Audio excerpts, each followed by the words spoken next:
cuando estábamos en ese proceso preventivo aún, tuvimos todas las dificultades acá en Piura, como el incremento de las lluvias, y en ese momento, si recordarán, teníamos grandes lagunas de inundaciones en muchos sitios acá en Piura.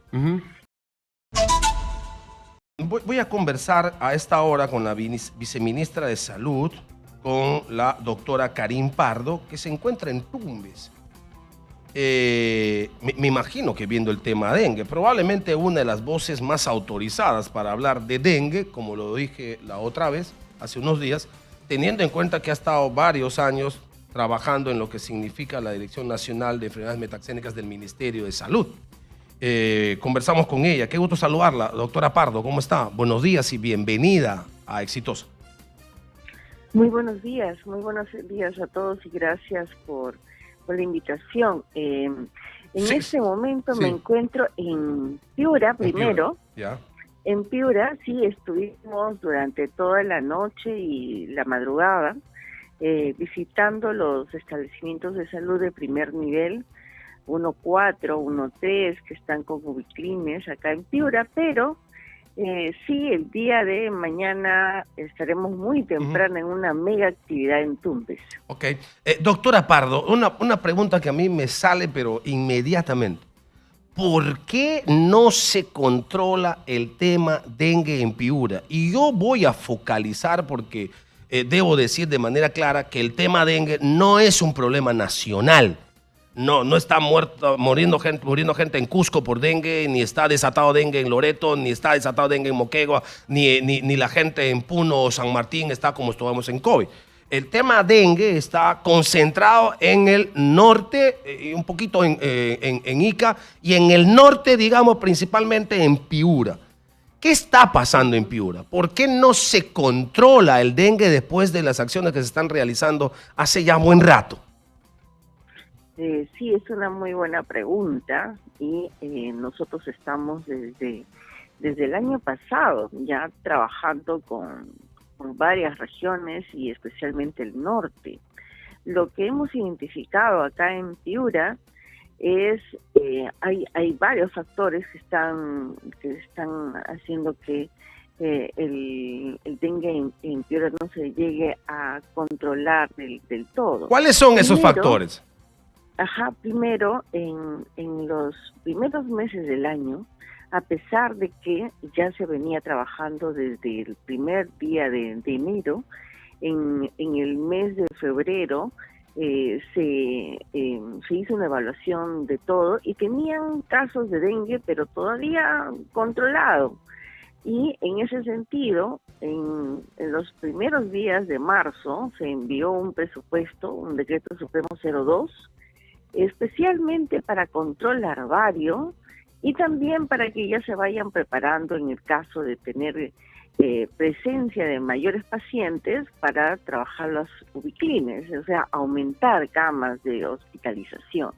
Y en ese momento se envió, imagínense, nosotros hemos enviado presupuesto para control larvario.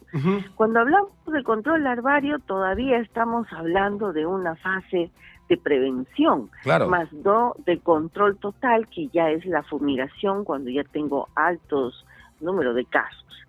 Así empezamos en el mes de febrero y los primeros días de marzo.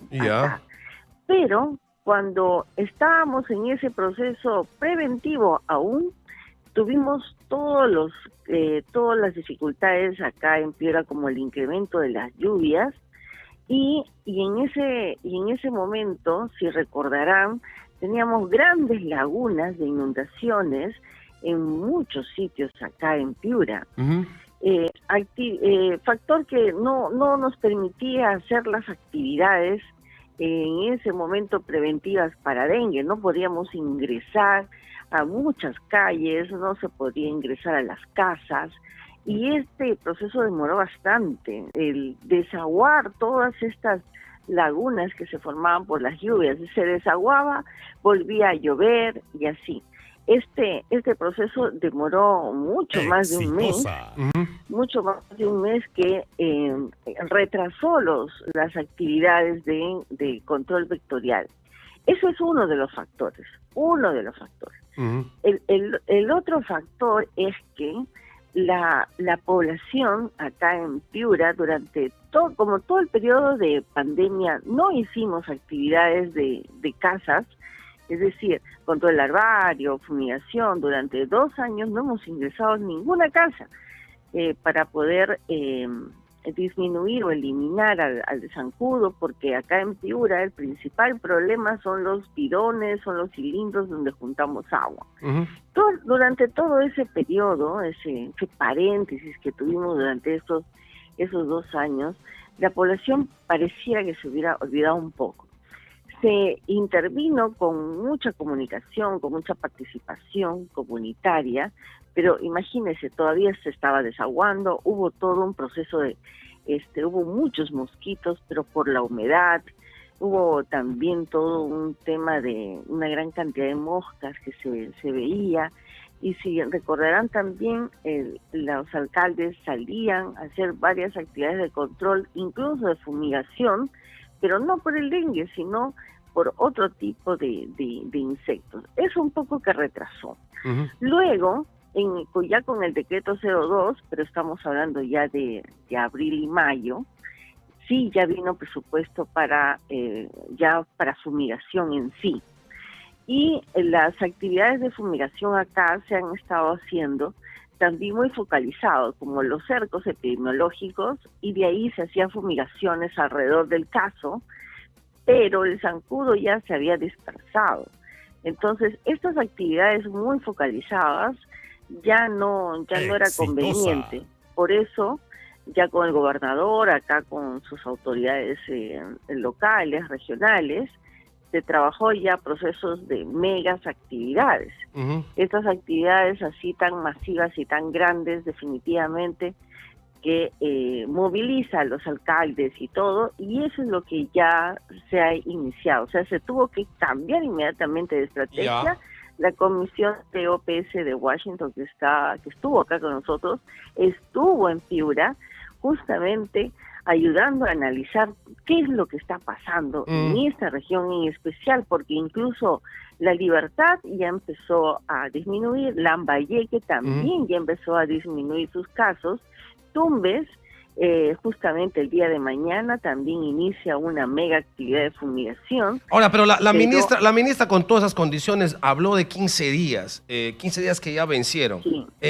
¿Se puede dar algún plazo en el que después de todo lo que usted nos está señalando como recuento y de lo que se está haciendo, en qué tiempo se puede decir que va a empezar a bajar el tema del dengue en Piura y cómo nos preparamos para lo que se viene, el fenómeno del niño global? No podría dar una fecha tal cual se podría precisar en sí, porque recordemos también que todo este cambio climático ha hecho también que las temperaturas todavía no desciendan como deberían descender en este periodo del año. Y según Cenami, justamente en estas fechas entre el 10 y el 15 de junio, ya tendríamos un descenso de la temperatura. Eso ayuda mucho, es cierto, ayuda. Pero lo que recordemos que acá en Piura ya dimos una primera vuelta, toda la ciudad de Chulucanas. Ya dimos una primera vuelta en todo Sullana. Ahora, ¿cuál es la explicación a mirar dos realidades tan diferentes? Tumbes y Piura, el norte, ambas golpeadas por el Yacu, la lluvia, inundaciones y desbordes. Y tenemos en Piura más de 60 muertos y tenemos en Tumbes el primer muerto. Es decir, uno solo. Y las incidencias, por supuesto, son absolutamente diferentes. ¿Por qué? ¿Cómo se explica esto? En Tumbes hemos tenido... en realidad hasta un acumulado desde el 1 de enero hasta la fecha de 1,000 y tantos casos. Y todavía estaba siendo controlado, sigue siendo atendido. La población en Tumbes y los casos han estado concentrados en 3 lugares. Acá en Piura estamos hablando de casi 2 millones de personas, estamos hablando de una gran población y estamos hablando de más de 32.000 casos. Pero solo hay un muerto. ¿Por qué hay un muerto? Porque la población, aquí es un tema de a dos, ¿no? La población está muy atento con sus síntomas, con sus signos, y ha acudido temprano a Tumbes. La automedicación en Tumbes es mucho menor que lo que está pasando en Piura. Y el control aédico es mejor también, se ha hecho mejor trabajo de fumigación, mejor control larvario. Control larvario. Okay. Control larvario se ha trabajado más en Tumbes y ahora recién se hizo también fumigaciones focalizadas, pero repito, en un momento en la cual se ha dispersado tanto el zancudo, el Aedes, definitivamente que necesitamos ya hacer actividades mucho más agresivas. Okay. Veremos en todo caso qué pasa en los próximos días. Karin Pardo, viceministra de Salud, ha estado con nosotros. Ella está en Piura, mañana está saliendo a Tumbes y lo que se espera es que por supuesto se resuelva lo más pronto posible